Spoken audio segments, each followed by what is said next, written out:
हरिओम प्रिय दर्शकों, यदि आपकी मकर राशि है तो इस वीडियो को बहुत ध्यान से देखिएगा।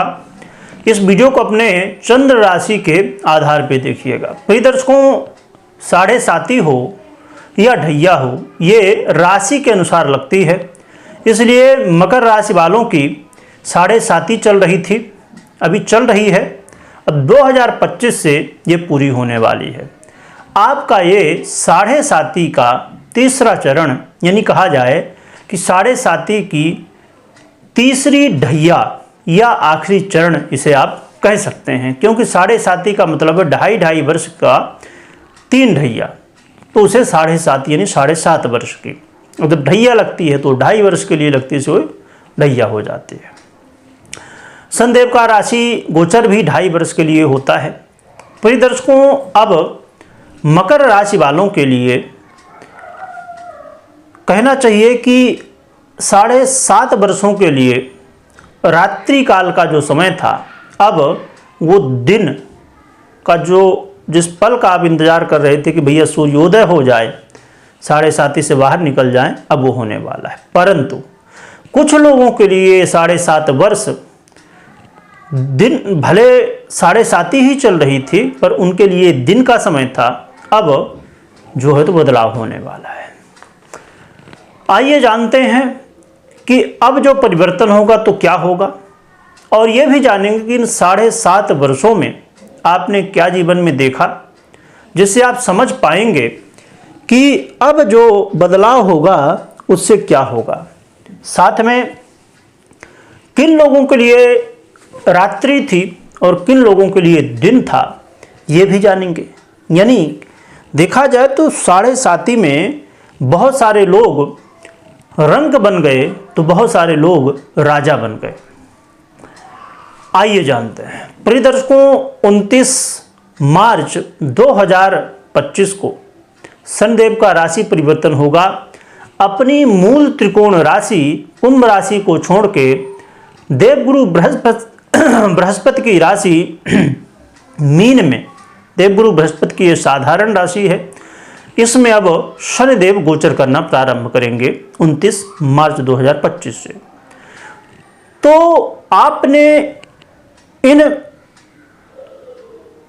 वर्षों में, क्योंकि शनिदेव आपके पहले द्वादश में थे, फिर लग्न में आए और फिर द्वितीय में गए, तो ये जो गोचर काल था 7.5 वर्षों का, इसमें आपने अपने जीवन में देखा कि सुखों में कमी, यानी कि व्यक्ति अपने जीवन में क्या चाहता हो, घर हो, गाड़ी हो, बंगला हो, ये हो, वो हो, जितनी संसारिक चीज़ें, आपने देखा होगा कि सुखों की इतनी कमी हुई, कहते हैं ना कि एक पल की चैन मिलना मुश्किल हो गई। आपने देखा होगा कि आपके जो पहले बहुत सारे मित्र थे, बहुत सारे हितैषी थे, उन्हीं लोगों ने आपको धोखा दिया। आपने देखा होगा कि अपने जीवन में कहना चाहिए कि जिस चीज़ में आप गुमान करते थे कि मेरे पास घर है, गाड़ी है, बंगला है, वही सब चीज़ें आपका साथ छोड़ दिया।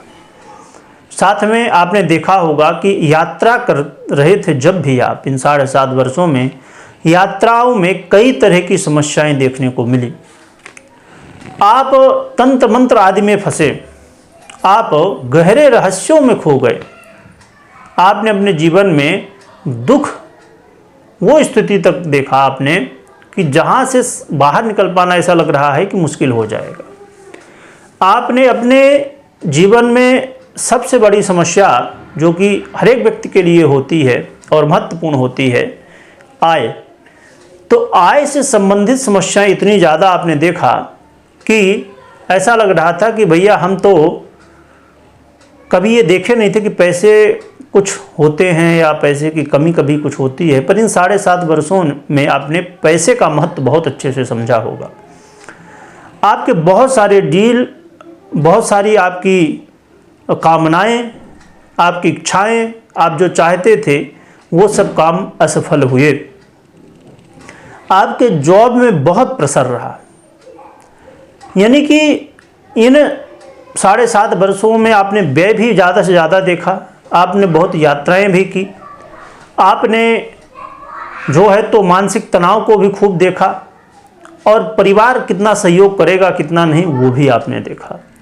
तो इन 7.5 वर्षों में आपने दुनिया को पहचाना, परंतु अब क्या होगा वो समझेंगे। उससे पहले इन 7.5 वर्षों में कुछ लोग तो रंक बने तो कुछ लोग राजा भी बने, क्योंकि 7.5 वर्ष एक सदी का कहना चाहिए, 2.5 वर्ष और जोड़ दें तो एक सदी हो जाएगा। तो एक समय था जो 7.5 वर्षों में लोग राजा बन गए।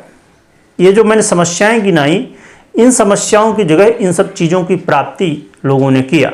यानी कि आपने अपने जीवन में धन का जो है तो व्यय की जगह आपने इकट्ठा किया, आपने बड़े बड़े निर्णय लिए, आपने पैतृक संपत्ति का लाभ लिया, आपने सुखों की प्राप्ति की, आपने अपने यात्राएं की, और ऐसी यात्राएं जिससे आपको लाभ मिला। और वो समय जो जीवन में पैसे की प्राप्ति का समय था वो भी आपने देखा। ये किसके लिए और किसके लिए नहीं। जिनकी जन्म कुंडली में शनिदेव पीड़ित अवस्था में उन्होंने समस्याएं देखी, और जिनकी जन्म कुंडली में शनिदेव अच्छी स्थिति में थे या उनकी 7.5 चल रही थी अच्छी स्थिति में होके, ये महादशा चल रही थी अच्छी स्थिति में होके, उन्होंने अपने जीवन में सुखों को देखा, अच्छे स्थितियों को देखा। परंतु अब जो लोग अपने जीवन में रात्रि काल देख रहे थे, रात्रि समय देख रहे थे, समस्याएं देख रहे थे, अब उनके जीवन से यही सब समस्याएं दूर हो जाएंगी और सुखों में प्राप्ति होगी।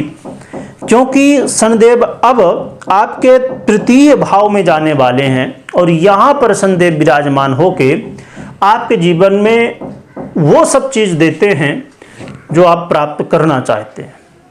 तो समझ लीजिए कि दुखों का अंत और सुखों की शुरुआत। परंतु ये ध्यान में रखिएगा कि शनिदेव इन 7.5 वर्षों में जो आपको सिखाया है उसे भूलना नहीं है, क्योंकि शनिदेव का ये चक्र 10-10 साल में बदलता रहता है। वैसे तो 7.5 ही कहा जाता है कि 30 वर्षों में आती, बिल्कुल 7.5 30 वर्षों में आती है। परंतु देखिए 7.5 अभी जाएगी, परंतु 10 वर्ष बाद फिर बदलाव होगा, फिर बदलाव होगा, ऐसे क्रम ये बढ़ता जाएगा। और जब आप देखेंगे कि अभी 2.5 वर्ष आपके कहाँ पर रहेंगे, आपके रहेंगे 3 भाव में, फिर आपके आ जाएंगे कहाँ पर, सुख भाव में। तो जब सुख भाव में आ जाएंगे तो फिर शनिदेव का प्रभाव चालू हो जाएगा। फिर 2.5 वर्ष आपके पंचम में रहेंगे, फिर 2.5 वर्ष आपके यहाँ पर रहेंगे षष्टम में, फिर 2.5 वर्ष आपके सप्तम में, 7.5 वर्ष फिर से अष्टम में आएंगे, फिर शनिदेव का प्रभाव, फिर इसी तरह 3 भाव निकलेंगे और फिर व्यय में आ जाएंगे तो फिर शनिदेव का प्रभाव। यानी कि बीच बीच में शनिदेव 2.5 वर्ष, 5 वर्ष, 30 वर्ष, 10 वर्ष, जो भी गणना आप निकाल लीजिए, यानी कि बीच बीच में उनका न्याय का डंडा बजता रहता है। जो अच्छे कर्म करता है वो सुखों को प्राप्त कर लेता है, और जो बुरे कर्म करता है वो दुखों को प्राप्त कर लेता है। इसलिए अब समझने की आवश्यकता है कि आप आपके 3 भाव में जाएंगे तो 2.5 यानी कि 2.5 वर्ष अब आपको मुक्त कर देंगे कि 2.5 वर्ष में बना लो जो बनाना है। और यदि ये 2.5 वर्ष में आपने कुछ समझा नहीं जो सिखा के गए तो फिर 2.5 वर्ष के लिए आएंगे सुधारने के लिए। फिर आपको 7.5 वर्ष के लिए छोड़ेंगे कि आप समझ गए कि नहीं समझ गए, आप जो शनिदेव ने समझाया आप नहीं समझेंगे तो फिर 2.5 वर्ष में आएंगे, फिर 7.5 वर्ष में आएंगे, फिर आपको 7.5 वर्ष छोड़ेंगे और फिर आएंगे। तो ये क्रम चलता रहता है ना। कभी 2.5 वर्ष बाद, कभी 7.5 वर्ष बाद, कभी मोटे रूप से जो 7.5 की स्थिति बताई गई है वो 30 वर्ष बाद। तो ये क्रम चलता रहता है। तो आवश्यकता है सबसे महत्वपूर्ण, कुछ लोगों को ये ऐसा लग सकता है भैया प्रवचन क्यों कर रहे हो, है ना। इसे गहराई से समझेंगे ना तो यही सबसे बड़ा राशिफल है यही सबसे बड़ी सीख है। आपने जिन 7.5 वर्षों में जो सीखा होगा, ये 10-15 मिनट की जो भी वीडियो होगी, पता नहीं कुछ बड़ी ही होगी, तो इन 10-15 मिनट में आपने समझ लिया होगा कि क्या हुआ, क्या नहीं हुआ और अब क्या होने वाला है। अब समझा जाए कि आपको बहुत ज़रूरी ये है कि अब अपनी जन्म कुंडली को एक बार विश्लेषण करवाइए कि अब शनिदेव आपकी जन्म कुंडली में कैसी, कहाँ, किस स्थिति में है, उनकी जो है तो क्या स्थिति है, दशाएं क्या चल रही हैं, ये बहुत महत्वपूर्ण होता है। और अब शनिदेव आगे आपको क्या प्रभाव देंगे, क्योंकि आपने राशि फल के हिसाब से तो देख लिया, क्योंकि राशि तो बहुत लोगों की होती है, पर पर्सनल जन्म कुंडली में क्या स्थिति है उसे भी देखना समझना बहुत आवश्यक है। रही बात क्या करना चाहिए, तो आप अब भगवान भोलेनाथ की आराधना करिए, इससे आपका कल्याण होगा। ये हनुमान जी की भी आराधना आप यदि कर रहे थे तो करते रहिए, हनुमान जी भी शिव जी के ही अवतार हैं, तो भी आपका कल्याण होने वाला है। यानी भगवत कृपा प्राप्त करते रहिए तो कल्याण ही है। अपनी कुंडली का विश्लेषण अवश्य करिए, शनिदेव की स्थिति को अवश्य जानिए, समझिए। वीडियो देखने के लिए बहुत बहुत धन्यवाद।